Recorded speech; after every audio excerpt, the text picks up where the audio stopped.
السلام عليكم ورحمه الله وبركاته يا شباب. اللي لسه ما عملش لايك ولا سبسكرايب، عندك اللايك وعندك السبسكرايب. حلقه جديده من برنامج الزئبقي. اديني كومنت يا معلم واعمل لي شير، فجر لي الحلقه ديت، ويلا بينا على صفقات النادي الاهلي والصفقه السريه والتشكيل في مباراه وادي دجله وخبايا وشغل خباثه كده في التعاقدات، وهنشوفه معانا في الحلقه ديت مفاجآت نار. يلا بينا نبدا حلقتنا النهارده. بنبدا حلقتنا النهارده يا جماعه، ودي اول حلقه لينا في 2021، ونقول لكم كل عام وانتم بخير وعام سعيد يا رب، ويا رب يشيل الهموم وكل الاحزان اللي عندنا وشفاء العالم كله من كورونا. يلا بينا على صفقات نادي الاهلي بقى النار السنه دي، ونشوف كابتن خطيب عمل لنا امبارح مفاجاه من النار قبل الساعه ما تيجي 12 وقبل ما نبدا السنه الجديده 2021. يلا بينا نشوف اول صفقه. اول صفقه كان معانا وكابتن الخطيب قال عليها امبارح واعلنوها: والتر بواليا لاعب الجونه. والتر بواليا لاعب الجونه السنه دي بيعمل ارقام كويسه جدا بالنسبه للموسم اللي فات. والتر بواليا في اول 5 مباريات لينا السنه دي في الدوري جايب 3 اهداف، ودي نسبه كويسه جدا، غير السنه اللي فاتت اللي هو لعب 30 مباراه جايب 13 هدف. والتر بواليا جاي نادي الاهلي ب 2 مليون دولار. طبعا اللعيبه النهارده يا جماعه مش بتدور على الفلوس قد ما بتدور على الشهره. لعيب زي دوت النهارده هو بالمناسبه لاعب زامبي، لان في ناس اختلفت كتير جدا وقالت ان هو لعيب كونغولي او لعيب زامبي. لا يا جماعه، هو لعيب زامبي، ولكن كونغو بتحتفل بيه ان هو وصل لنادي القرن الافريقي. هو بالمناسبه يا جماعه سعيد جدا جدا جدا. هنشوف فيديو ليه وهو بيأكد على سعادته وبيقول انا اهلاوي. Walter is Halawi.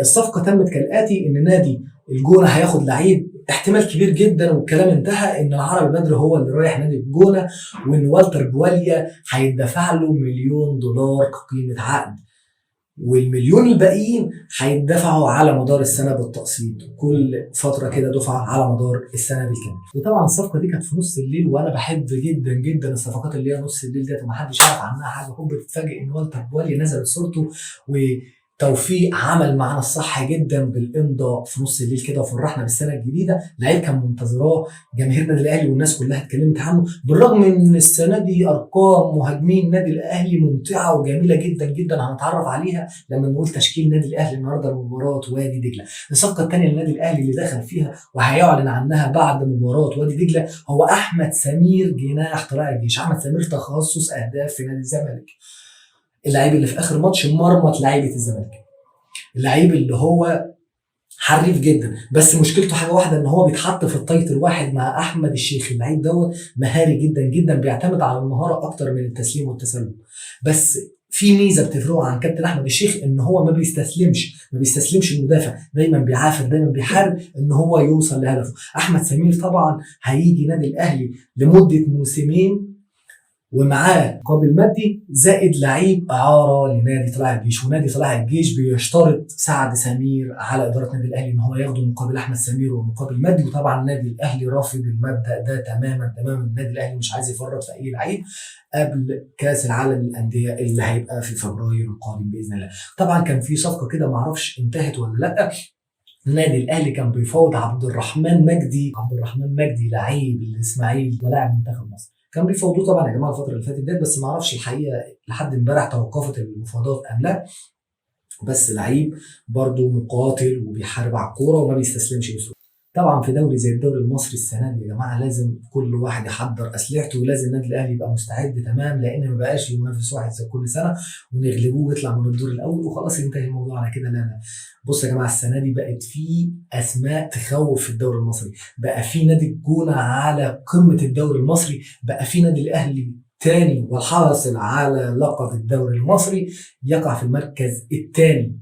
وبالمناسبه يا جماعه نادي الجونه ما خسرش السنه دي ولا مره، تعادلين و3 فوز، ويقع في المركز الاول مع 11 نقطه. ياتي بعد منه النادي الاهلي وعنده 9 نقط بالعلامه الكامله في 3 مباريات، ثم نادي المصري البورسعيدي. والمفاجاه السنه دي اللي بيقدمها لنا نادي المصري والمنافسه على المربع الذهبي برصيد 9 نقاط من 5 مباريات.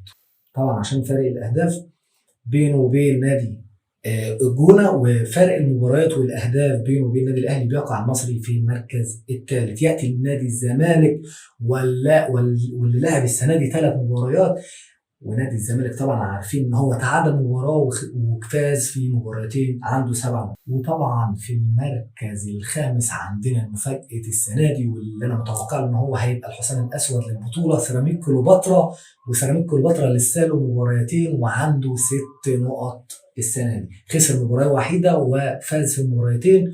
ونادي سيراميك كليوباترا مقدم مباريات جميله جدا. ثم يقع النادي الاسماعيلي اللي السنه دي نامل ان هو يرجع بسرعه، ونشوف نادي الاسماعيلي نادي برازيل مصر، ونشوف شغل بقى زمان كابتن علي ابو جريشه وحسني عبد الرب والناس الجميله دي.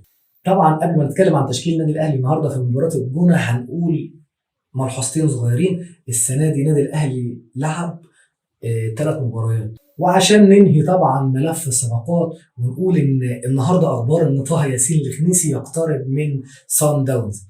طبعا سان داونز يا جماعه رفض العرض المقدم من النادي الاهلي اللي هو 2.5 مليون، ولكن موسيماني برضه مصمم مع اللعيب، وبعد ما تعاقدوا مع والتر بواليا عايزين سيرينو، وبرضه كابتن موسيماني مصمم على سيرينو. ونادي الاهلي قدم عرض 3.5 مليون مع احتفاظ بنسبه 25% لنادي سان داونز. لو الاهلي طبعا اشتراه بال 3.5 مليون يبقى ليه احقيه 25% لو اتباع بره. مش عارف سان داونز محسن ان هم بيبيعوا لنا مارادونا، مش فاهم انا ليه. واللعيب يا جماعه انا بالنسبه لي طه ياسين الخنيسي اعلى منه. للامانه انا بالنسبه لي طه ياسين الخنيسي اعلى منه، يعني طه ياسين الخنيسي لو جه الاهلي احسن منه واسرع منه ومفيد شويه عنه. طبعا هنشوف تشكيل النادي الاهلي النهارده قدام وادي دجله، وهيضم في حراسه المرمى محمد الشناوي، قدام منه بدر بنون، ايمن اشرف، علي معلول، واحمد رمضان بيكهام في ظل غياب محمد هاني للاصابه.